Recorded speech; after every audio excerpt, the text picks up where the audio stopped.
নৌকো যখন নালককে দেশের ঘাটে নামিয়ে দিয়েছে তখন ভরা শ্রাবণ মাস।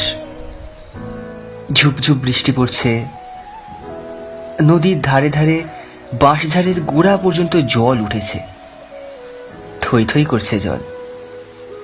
খাল বিল খানাখন্দ সব ভরে গেছে। ঘাটের ধাপ সব ডুবে গেছে স্রোতের জলে, বর্ষাকালের নূতন জলে। নালক ঘাটে দাঁড়িয়ে দেখছে কত দূর থেকে কার হাতের একটি ফুল ভাসতে ভাসতে এসে ঘাটের এক কোণে লেগেছে। নদীর ঢেউ সেটিকে একবার ডাঙার দিকে একবার জলের দিকে ফেলে দিচ্ছে আর টেনে নিচ্ছে। নালক জল থেকে ফুলটিকে তুলে মনে মনে বুদ্ধদেবকে পুজো করে মাঝ নদীতে আবার ভাসিয়ে দিলে। তারপর আস্তে আস্তে সেই ঘরের দিকে চলে গেল বৃষ্টির জলে ভিজতে ভিজতে।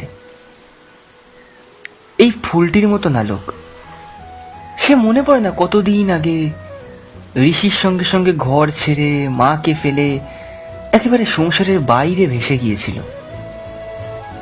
আজ এতকাল পরে সে আবার ওই ফুলটির মতোই ভাসতে ভাসতে তার দেশের ঘাটে মায়ের কোলের কাছে ফিরে এসে আটকা পড়ল।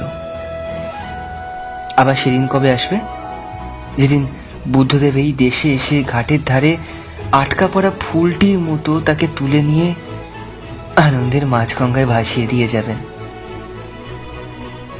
নালক তাদের ঘরখানি দেখতে পাচ্ছে, আর দেখতে পাচ্ছে ঘরের দাওয়ায় তার মা বসে রয়েছেন।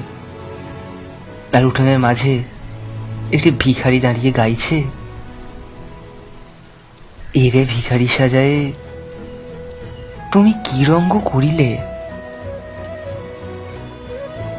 রচনা অবনীন্দ্রনাথ ঠাকুর, ভয়েস ওভার সোমনাথ ব্যানার্জি।